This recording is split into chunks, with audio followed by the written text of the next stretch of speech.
மரணமும் ஜீவனும் நாவின் அதிகாரத்தில் இருக்கும், அதில் பிரியப்படுகிறவர்கள் அதன் கனியை புசிப்பார்கள்னு நீதிமொழிகள் நமக்கு சொல்லுது. உங்க வாழ்க்கையில உங்களுக்குள்ள ஜீவன் தர்ற வார்த்தைகள் பேசின நபர் இருந்திருக்காரா? ஒருவேளை அது உங்க தொடக்க பள்ளியில நீ ரொம்ப பிரைட்டா இருக்கேன்னு சொன்ன டீச்சரா இருக்கலாம். அப்படின்னா 25-30 வருஷமா அந்த வார்த்தைகளை நீங்க மறக்கவே இல்லை. வார்த்தைகள் ஜீவன் தர ஆசீர்வாதங்களா இருக்கலாம். இனிய சொற்கள் தேன் கூடு போல் ஆத்துமாவுக்கு மதுரமும் எலும்புகளுக்கு ஔஷதமும் ஆகும்னு பைபிள் நமக்கு சொல்லுது. சரி, இப்போ ஆரோக்கியமான வார்த்தைகளின் பண்புகள் என்னன்னு பார்க்கலாம். முதல் விஷயம், ஆரோக்கியமான வார்த்தைகள் மக்களை கட்டி எழுப்புது. உங்ககிட்ட பேசினதுக்கு அப்புறம் நல்லா இருக்கிற மாதிரியும் உற்சாகப்படுத்தப்பட்ட மாதிரியும் யாராவது உணர்ந்திருக்காங்களா? ரெண்டாவது, ஆரோக்கியமான வார்த்தைகள் கிருபை தரதா இருக்கு.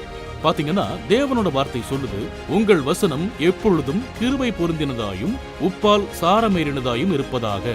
இல்லனா வேற ஒரு வெர்ஷன் சொல்றது மாதிரி, உங்கள் வசனம் எப்பொழுதும் கிருபை நிறைந்ததாயும் உப்பால் சாரமேறினதாயும் இருப்பதாக. சரியான அளவு உப்பு ஒரு உணவை மேம்படுத்தவும் அதோட சுவையை ரொம்ப சிறப்பானதாகவும் ஆக்குது. மூணாவது, ஆரோக்கியமான வார்த்தைகள் சரியான நேரத்துல பேசப்படுது. நீங்க எப்பவாவது ஒருத்தர் ரொம்ப சோர்வா இருக்காருன்னு கவனிக்காம ரொம்ப மோசமா பகிர்ந்துக்க விரும்பி இருக்கீங்க?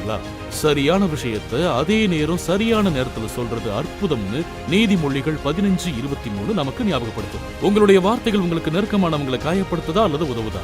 வார்த்தைகள் சக்தி வாய்ந்ததுன்னு பைபிள் அங்கீகரிக்குது. தேவனே, இன்னைக்கு நிறுத்தி மத்தவங்களை கட்டி எழுப்புற கிருபையுடன் கூடிய வார்த்தைகளையும் சரியான நேரத்துல பேசப்படுற வார்த்தைகளையும் தேர்ந்தெடுக்க எங்களுக்கு உதவி செய்யுங்க. ஒருத்தரோட வாழ்க்கையில ஜீவனை பத்தி பேச இன்னைக்கு தேவன் உங்களுக்கு கிருபை செய்வாராக. தேவன் உங்களை ஆசீர்வதிப்பாராக.